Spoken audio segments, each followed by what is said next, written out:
Good morning, students. This is Dr. Ruchira Chaudhary, Professor of Zoology from Sarojini Naidu Government Girls PG Autonomous College, Bhopal. I will be presenting my lecture for M.Sc. third semester Zoology, paper first, titled Comparative Anatomy of Vertebrates from Unit-1. Third topic will be covered, the respiratory system, in which I will cover respiratory organs, mechanism of respiration, transportation of respiratory gases, respiratory control and control of respiration. And my content will be reviewed by the Validation Committee of Zoology from Department of Higher Education, Madhya Pradesh. These are the student objectives which the students should cover to identify structures of the respiratory system and describe their function, describe events involved in inspiration and expiration, explain how respiratory gases are transported by blood, describe the various factors that control the rate of respiration. These are the content of my lecture: introduction, pulmonary ventilation, external respiration, internal respiration, transport of oxygen and carbon dioxide, and control of respiration. The cells use oxygen for the metabolic reactions that release energy from nutrient molecules and produce ATP, and carbon dioxide is released. Excessive amount of carbon dioxide increases acidity and is toxic to cells. It should be eliminated quickly and very efficiently. The two important systems that work in coordination are respiratory system, which provides for gas exchange and intake of oxygen and elimination of carbon dioxide by cardiovascular system. Respiration is the exchange of gases between atmosphere, blood, and cells. It is completed by three basic steps.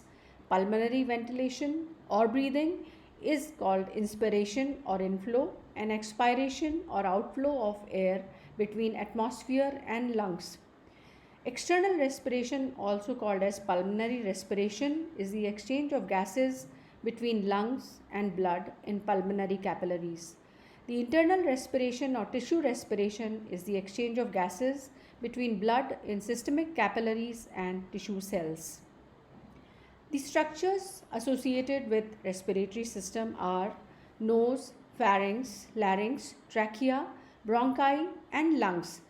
Structurally, respiratory system consists of two portions: upper respiratory system, the nose, pharynx, and associated structures. The lower respiratory system consists of larynx, trachea, bronchi, and lungs.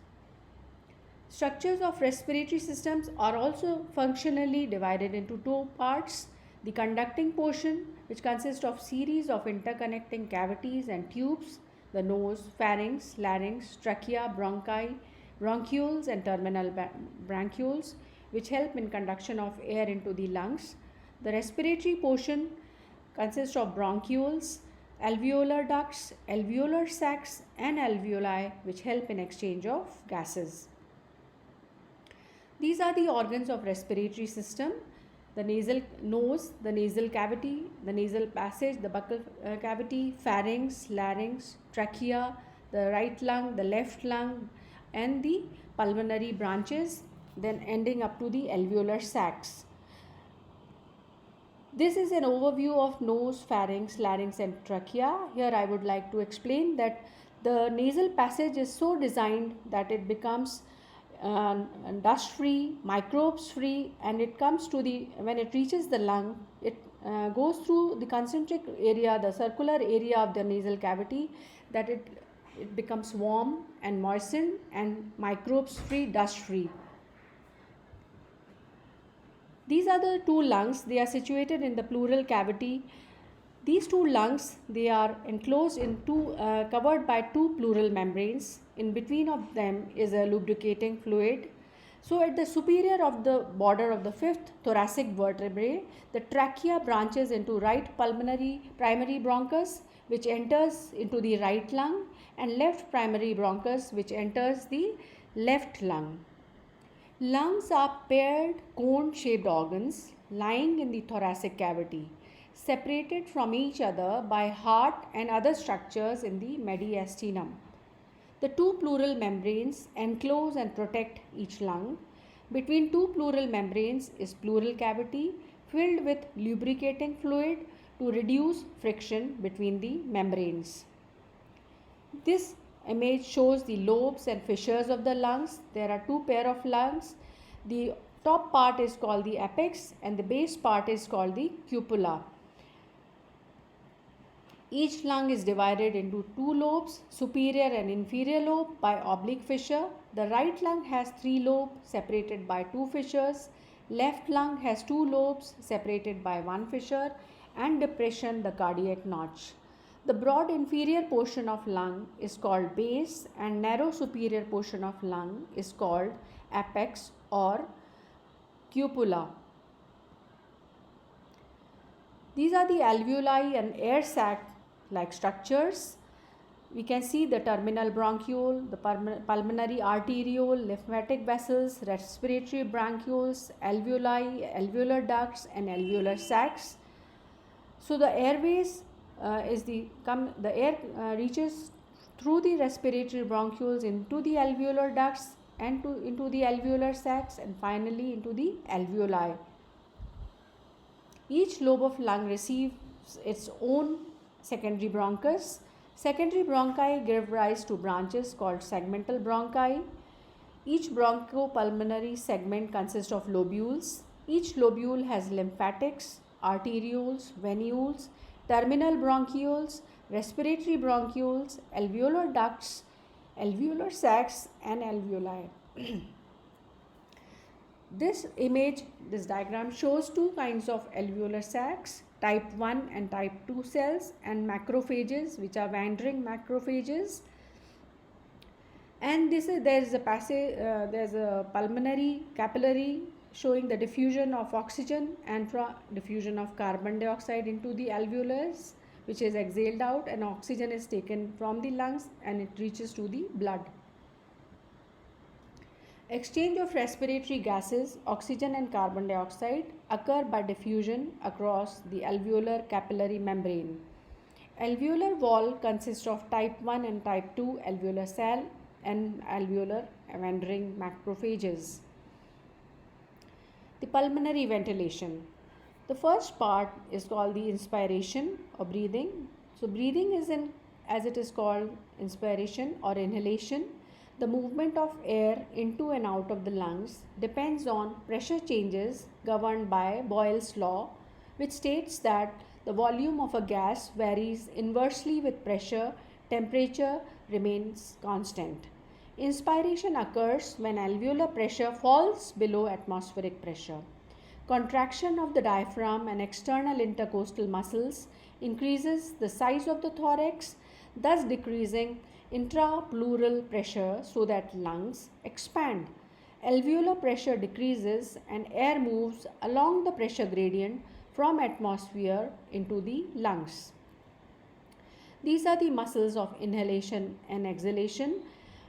On the left side are muscles of inhalation and their action are shown by means of the arrows. The sternocleidoid mastoid muscles, scalenes and external intercostal muscles, the diaphragm which is dome shaped, and on the right sides are muscles of exhalation and their actions, the internal intercostal muscles, external oblique muscles and internal oblique muscles, and the diaphragm which is dome shaped. Expiration. Breathing out is called expiration or exhalation. Relaxation of diaphragm and external intercostal muscles result in elastic recoil of chest wall and lungs. Lung volume decreases and alveolar pressure increases inside the lungs. Air moves from lungs to the atmosphere. Forced expiration involves contraction and internal intercostal muscles. These are muscles of inhalation and exhalation showing the changes in the size of thoracic cavity during inhalation and exhalation. During inhalation, the diaphragm is suppressed, and during exhalation, diaphragm regains its dome shape. These images show the volume pressure changes in the lungs. If the atmospheric pressure is higher and in the lungs the alveolar pressure is low, the atmospheric air enters into the lungs and the diaphragm is suppressed. From the dome it becomes flattened. Diaphragm is contracting. During exhalation, the alveolar pressure inside the lungs is higher in comparison to the atmospheric pressure. So the alveolar pressure, due to its increase in alveolar pressure, the air from the lungs is exhaled out and the dome regain its shape. These are the pressure changes during pulmonary ventilation. At the beginning of inspiration, diaphragm contracts, the chest expands, the lungs are pulled outward and alveolar pressure decreases. As the diaphragm relaxes, the lungs recoil inward. Alveolar pressure rises, forcing air out until alveolar pressure equals atmospheric pressure. So in all, air moves into the lungs when alveolar pressure is less than atmospheric pressure and out of the lungs when alveolar pressure is greater than atmospheric pressure. Exchange of oxygen and carbon dioxide depends on the behavior of the gases, which depends on some gas laws. The exchange of oxygen and carbon dioxide are purely passive. No ATP is consumed. They depend on the behavior of gases described in Dalton's law. It states that each gas is a mixture of gases which exerts its own pressure. The total pressure exerted is equal to the sum of partial pressure of the individual gases. In Henry law, it states that the quantity of a gas that will dissolve in a liquid is proportional to the partial pressure of gas and its solubility coefficient, assuming temperature is constant. The example of this law is gas dissolved in carbonated beverages, which is carbon dioxide, and the scuba divers. External respiration and internal respiration. Oxygen and carbon dioxide diffuse from areas of their higher partial pressures to areas of their lower partial pressures. In external or pulmonary respiration, the exchange of gases between alveoli and pulmonary blood capillaries takes place.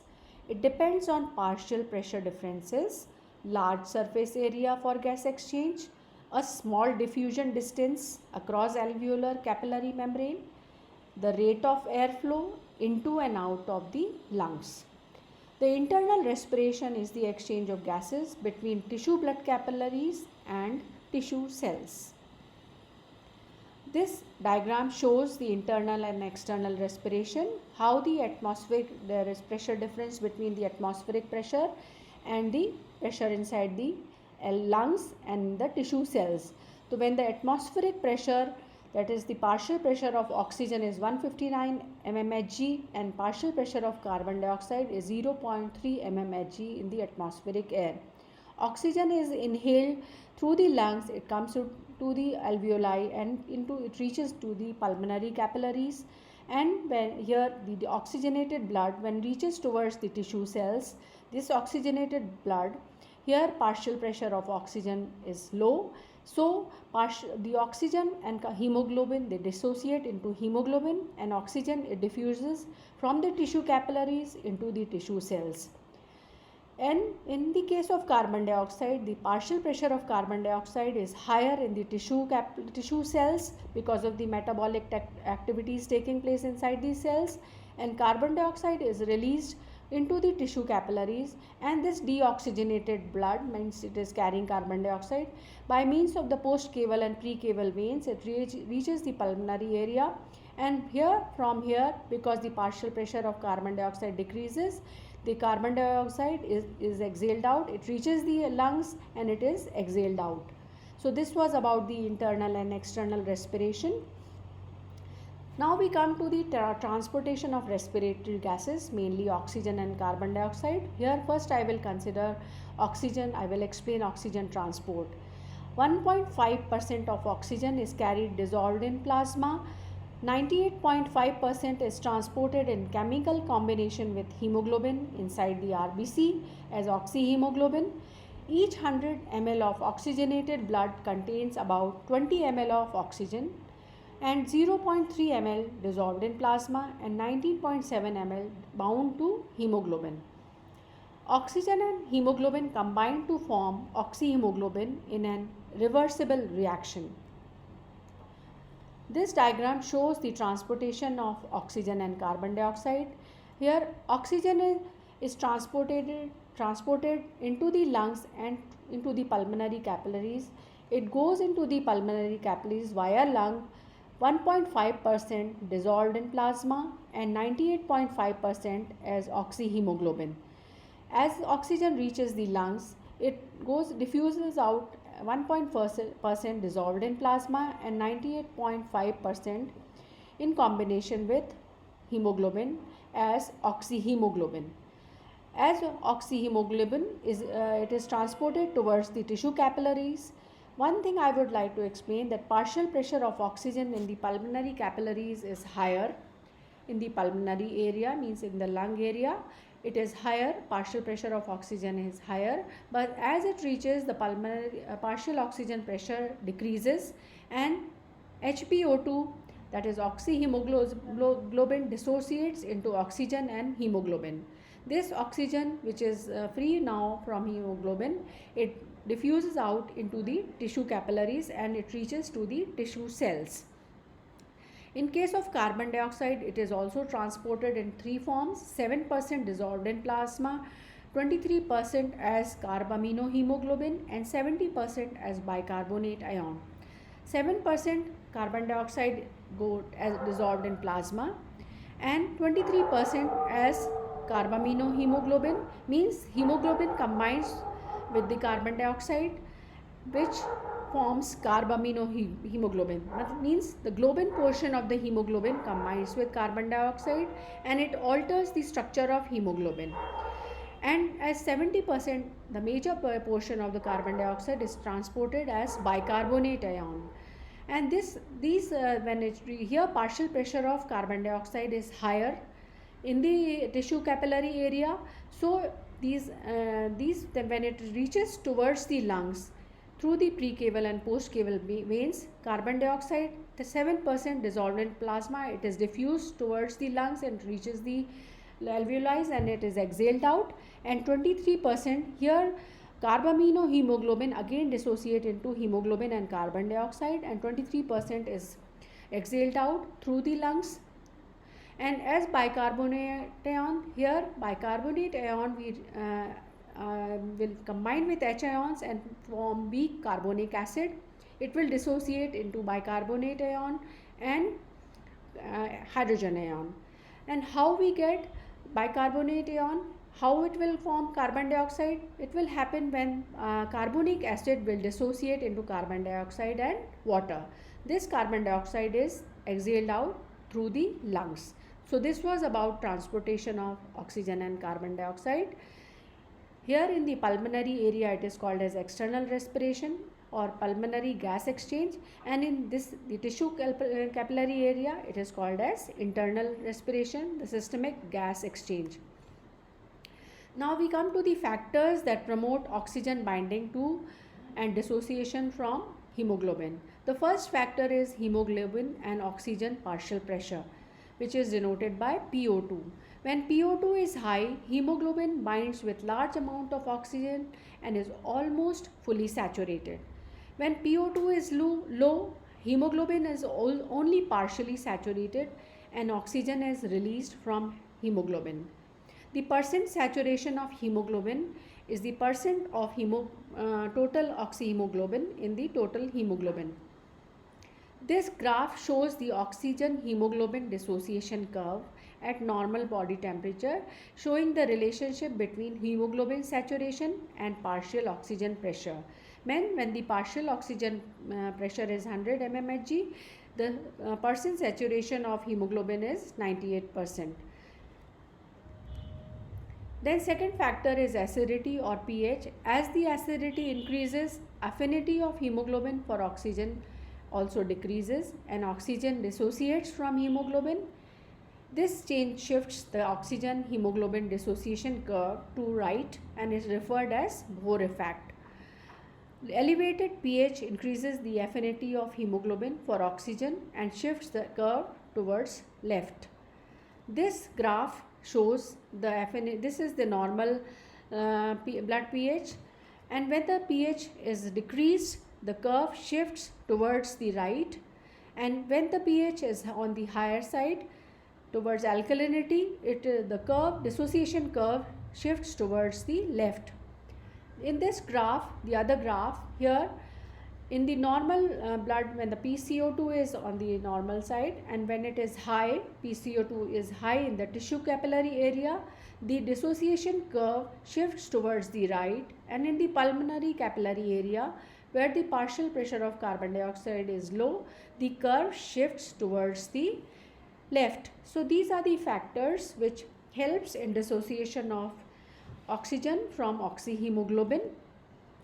The partial pressure of carbon dioxide CO2 can also bind to Hb, shifting the curve to right, as was explained in my graph. As PCO2 rises, hemoglobin releases oxygen more readily. PCO2 and pH are related factors. As CO2 enters blood, it is temporarily converted into carbonic acid in the presence of enzyme carbonic anhydrase. Carbonic acid in RBC then dissociates into H ions and bicarbonate ions. The acidic environment helps the release of oxygen from hemoglobin. This graph shows the factors related to hemoglobin and oxygen, how temperature difference creates the shift in the curve of the dissociation curve of temperature and hemoglobin and oxygen. In the normal temperature, the curve is showing the parabolic effect, but as the temperature rises, we know that when metabolic activities takes place in the cell, temperature or heat is liberated and the temperature of the body rises, and the curve shifts because of that towards the right, means the temperature rises, and when the temperature is less than the normal body temperature, the curve shifts towards the left. So one must understand as the temperature rises, when after the metabolic activities, it helps in dissociation of oxygen from the oxyhemoglobin and make it free so that it can reach after diffusion towards the tissue cells and make them available towards the tissue cells. Temperature, heat is the byproduct of the metabolic reaction of all the cells, which tends to raise temperature. Increase in temperature promotes release of oxygen from hemoglobin. One more factor which is responsible in dissociation of oxygen from HbO2 is biphosphoglycerate, that is called as 2,3-biphosphoglycerate. It was also known as 2,3-diphosphoglycerate. This is the substance found in RBC. It also decreases the affinity of hemoglobin for oxygen and helps in releasing of oxygen from Hb. So BPG is formed in RBC when they break down glucose for energy during the process of glycolysis. Now we come to transportation of carbon dioxide. As it is known that each 100 ml of deoxygenated blood contains about 55 ml of carbon dioxide, which is carried by blood in three main forms. 7% of carbon dioxide is carried by blood, and upon reaching the lungs, it diffuses into the alveoli. And 23% it is carried as carbaminohemoglobin. Carbon dioxide combines with globin portion of hemoglobin to form carbaminohemoglobin. In tissue capillaries, PCO2 is high and promotes formation of carbaminohemoglobin, but in pulmonary capillaries, PCO2 is low and CO2 splits apart from globin and enters alveoli by diffusion. And the bicarbonate ion, the major portion is 70% of carbon dioxide is transported in plasma as bicarbonate ion. As I explained in the diagram, that bicarbonate are formed by the dissociation of carbonic acid into the water and carbon dioxide, and this carbonic acid then later on forms H ions and bicarbonate ions.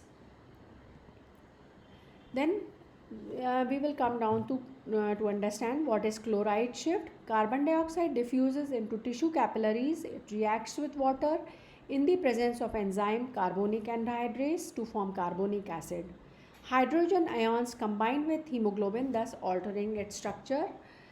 Bicarbonate ions accumulate in RBC and some diffuse into the plasma. In exchange, chloride ions diffuse from plasma into the RBCs and is known as the chloride shift. That is the exchange of to maintain the electronic balance. The negative ions are exchanged between the plasma and the RBCs, means the exchange of chloride ion and the bicarbonate ions. It is called as chloride shift. This diagram shows the exchange of oxygen and carbon dioxide in the systemic capillaries, which is the internal respiration. Here carbon dioxide, when it reaches from the tissue cells through the interstitial fluid into the systemic capillaries, it passes from the plasma into the RBCs. Here carbon dioxide combines with water to form carbonic acid in the presence of enzyme carbonic anhydrase, and it dissociates into bicarbonate ion and H ions. This bicarbonate ion comes out of the plasma, and in exchange the chloride ion from the plasma. How we get chloride ion? The salts present in the blood, the sodium chloride, it dissociates into sodium ions and chloride ions. The chloride ion, the negative ion, to make the electronic balance in the RBC, chloride ion enters into the RBC. So this is called as chloride shift. And the H ions released after this dissociation, H ions reacts with oxygen and forms carbaminohemoglobin, and this is how oxygen is made free. It passes through the plasma, through the systemic capillary wall, through the interstitial fluid and reaches to the tissue cells. Now in this diagram, when we inhale oxygen from the alveolus through the interstitial fluid and from the pulmonary capillary wall, it diffuses into the plasma. It enters the RBCs. Here it combines with hemoglobin to form oxyhemoglobin, and H ions are released free. They combine with bicarbonate ion to form bicarbonic acid, and this carbonic acid, in the presence of an enzyme carbonic anhydrase, it dissociates into carbon dioxide and water. This carbon dioxide passes through the plasma, through the pulmonary capillary walls, passing through the interstitial fluid, it reaches the lungs, and from here it is exhaled out. And here in the pulmonary capillary area, the chloride ion is given back, because the bicarbonate ion in the pulmonary area, it also enters back into the RBCs. So to maintain the electronic balance of the negative ion, chloride ion is again shifted. It enters from the RBCs into the plasma. So this is called as reverse chloride shift. So this was about the transportation of respiratory gases. Here the purpose of transportation of respiratory gases is to make oxygen available to the tissue cells and release the carbon dioxide, which is a toxic product, from the tissue cells towards the lungs, and it is exhaled out into the atmospheric air, so that continuously we can give oxygen to the metabolically active cells. Now, how this respiration is controlled?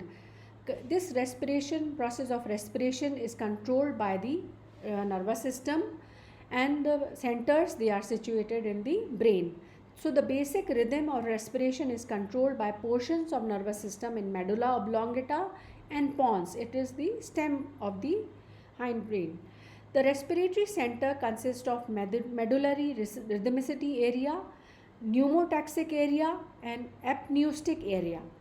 The inspiratory area has intrinsic excitability that sets basic rhythm of respiration, and pneumotaxic and apneutic area coordinate the transition between inspiration and expiration.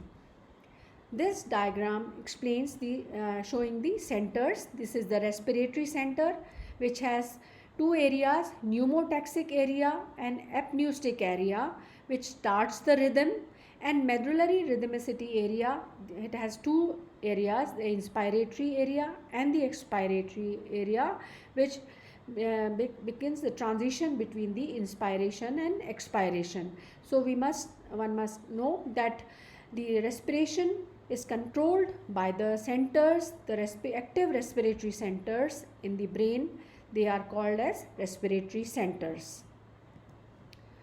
These are few review questions which will help the students in studying the respiratory system.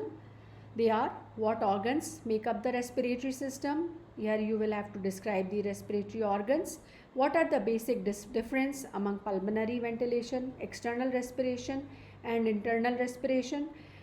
Then describe relationship between hemoglobin and partial pressure of oxygen, acidity, partial pressure of carbon dioxide, temperature and biphosphoglycerate. Then how does control of respirations demonstrates principle of homeostasis? These are the books which can be consulted while preparing your notes. The Principles of Anatomy and Physiology by Tortora, Physiology by Harkat and Mathur, National Medical Sciences Series in Physiology, Comparative Anatomy of Vertebrates by Kent, and Textbook of Zoology by Sedgwick can also be studied. These diagrams in my lectures are taken from the Principles of Anatomy and Physiology by Tortora and Grabowski, the 8th edition. So I highly acknowledge them and I am thankful to them. Before ending my lecture, I would like to say that every breath counts in your life. So design your breath and it will design your thoughts. And these thoughts will design your life. Thank you. Stay safe, stay masked.